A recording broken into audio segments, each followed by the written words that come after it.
Steve Witkoff, Trump's self-proclaimed filater-in-chief to Russia, recently sat down with Tucker Carlson because, who better to swap notes on how to promote Russian propaganda than these idiots, right? First of all, I think the largest issue in that conflict are these so-called four regions: Donbass, Yes. Crimea, the names Lugansk, yeah. Lugansk, and there's two others. They're Russian-speaking. Yep. There have been referendums where the overwhelming majority of the people have indicated that they want to be under Russian rule. Yes. I think that's the key issue in the conflict. So that's the first thing. That when that gets settled, and we're having very, very positive conversations. And Russia controls that. In fact, some of those territories are now, from the Russian perspective, part of Russia. Correct. That's correct. But this has always been the issue, right? And it's sort of no one wants to talk about it. That's the elephant in the room. The elephant in the room is there are constitutional issues within Ukraine as to what they can concede to with regard to giving up territory. The Russians are de facto in control of these territories. Yes. The question is, will they be? Will the world acknowledge that those are Russian territories? Will it end up? Can Zelensky survive politically if he acknowledges this? So let's start with the obvious. This is pure Kremlin propaganda.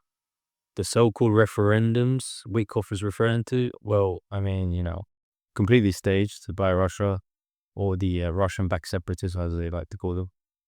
Illegal under international law, rejected by Ukraine, the UN, the list goes on. Soviet simp Steve must have missed the memo because, these so-called pro-Russian Ukrainians overwhelmingly voted for independence in 1991. Donetsk, 83% voted for independence from Russia. Same for Luhansk. And even Crimea, which, has a much more debated and closely tied relationship to Russia, even they voted 54%, a majority, to become independent. These were based on the Soviet-Ukraine borders, unchanged since 1945, when parts of Transcarpathia were transferred from Czechoslovakia to part of the Ukrainian Soviet region. Pretending Russia had no hand in destabilizing Crimea, Donetsk, Luhansk, or that their sham referendums were legitimate isn't just ignorant, it's Kremlin propaganda and fan fiction. Actually, there weren't even real organized separatist groups prior to 2014, so yeah, prior to they were created by Russia, of course.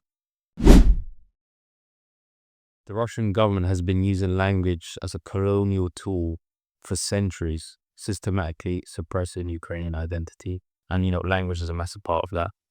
And we see that today with what's happening in Belarus as well. They're also falling, unfortunately, to say.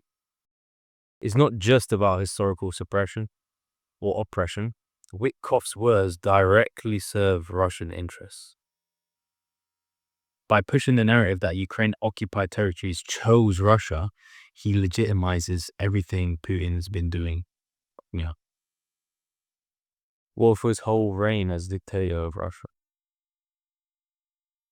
And if it wasn't embarrassing enough, Witkoff also went on U.S. national television claiming Russia had shot down its own drones in a show of good faith towards peace.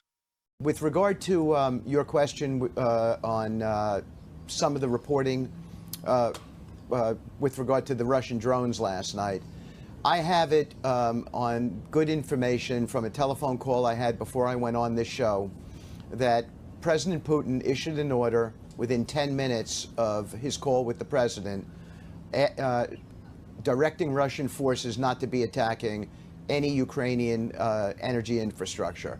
And any attacks that happened last night would have happened before that order was given. In fact, the Russians tell me this morning that 7 of their drones were on their way when President Putin issued his order, and they were shot down by Russian forces. So I tend to believe that President Putin is operating in good faith. He said that he was going to be operating in good faith to the president yesterday, and I take him at his word. I mean, when you have Russian propagandists like Rybar laughing, and clowning you, you've just lost the plot, really. Пока только звучат заявления со стороны Белого дома о том, какое продуктивное было совещание между Дональдом Трампом и Владимиром Зеленским, как все близки к миру и так далее и тому подобное. Но все мы с вами понимаем, что это словесная мишура, которая не находит никакого отражения пока на поле боя. Ну, за исключением различных историй, когда заявляется во всеуслышание, что наши войска сбили 7 дронов, которые выпустили же сами. Ну, в этот цирк поверили на Западе, ну и ладно. Вон, господин Уитков заявлял, что, дескать, впечатлен российской приверженностью перемирию.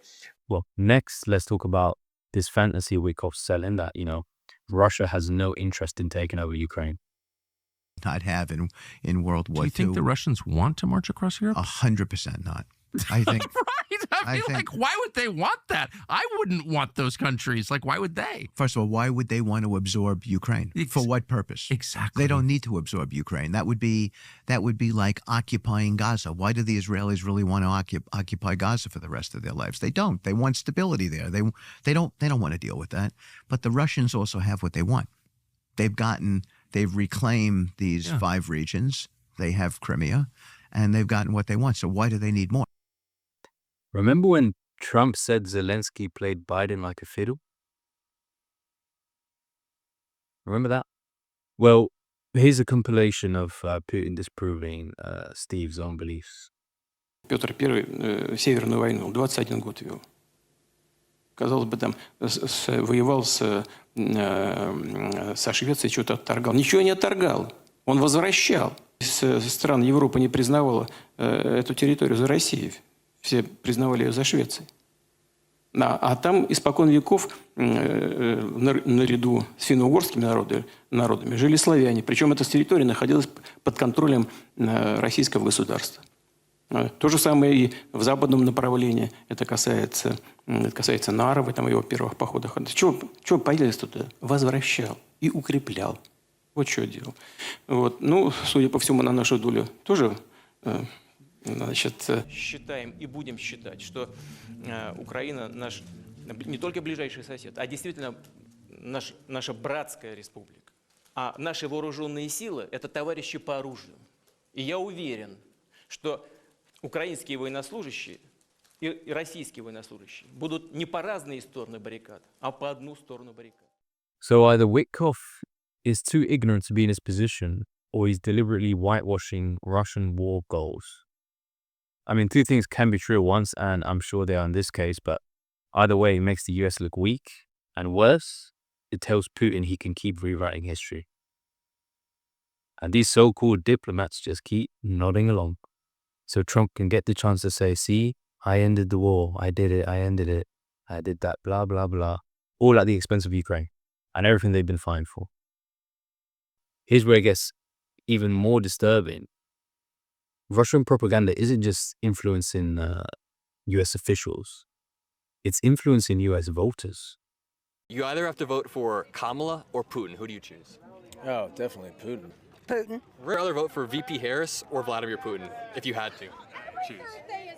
I would actually vote for Putin if I had to, for the simple reason, if you understand Marxism and communism, you can work within it. They don't kill business. They don't try to make everybody totally subservient. And if you've noticed, the Soviet Union, we'll call it, or Russia now, has become more capitalistic.